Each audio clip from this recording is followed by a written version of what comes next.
Hey! This video is going to be about the books that I read in 2014. If I'm perfectly honest, I was a little bit disappointed with the amount of books that I read this last year, but I did do a lot of reading for school this year, so I guess in a way I've probably just read a little bit more diversely than in previous years. It's not all bad, it's just that I didn't get as much fiction reading done as much as I would have liked. Okay, so first I'm going to talk about the books that I read this year for class. The first of these is Neverwhere by Neil Gaiman. This is the first book that I read in 2014 and I really loved it. This was the first book that I had ever read by Neil Gaiman, but I totally fell in love with his style of writing. But there are several books of his that I want to try and get to this year. I really liked it and I would totally recommend it if you're into fantasy, if you like Neil Gaiman, if you are interested in London and like London transport. The second book that I also really enjoyed, and it was for the same class that I had to read Neverwhere, it was Visit from the Goon Squad. I can't remember if it's like 13 or 14 chapters, but each chapter is taken from a different person's point of view, and somehow all of these people's lives sort of intertwine with one another.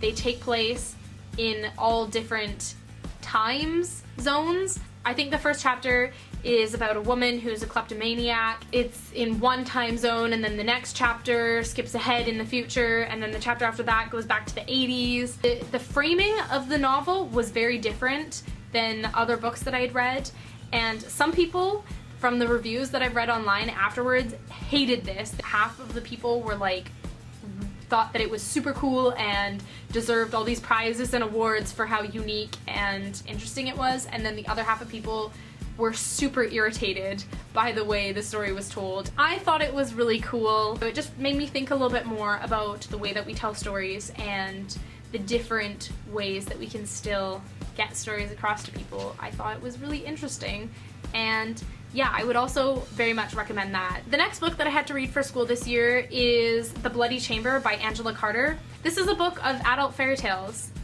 Definitely not meant for children. It is very sexual, it's very violent, there's a lot of explicit scenes, there's a lot of sadomasochistic content, but I think that the way she writes is really beautiful, and she has a really fantastic way of describing things so that when you read it, you have this very clear image of what she is talking about, and I think she's just taken a very interesting twist on fairy tales and kind of added more sex and more gore into traditional fairy tales. As each of the stories progress, it seems like the female characters seem to gain more power, so I would tend to believe that this is a story about female empowerment.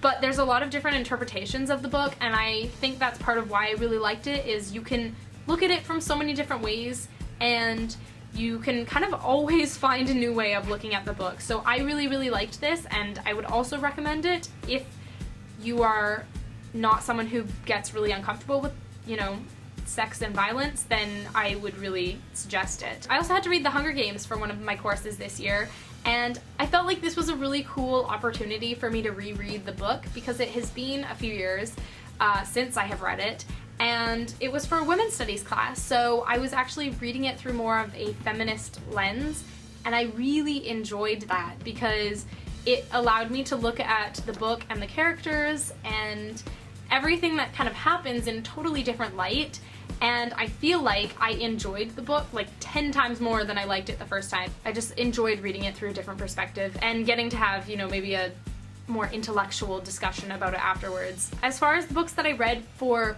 pleasure, I didn't get through a ton of books. I feel like I started a lot of books, like The Maze Runner and a bunch of other stuff, and didn't get through it because I was reading school textbooks. But a series that I did start was the Cinder Lunar Chronicles series. I actually did really enjoy the series. I feel like I liked Scarlet, which is the second book, a lot better. I'm partway through Cress, but I didn't get very far before school started and I started reading other stuff.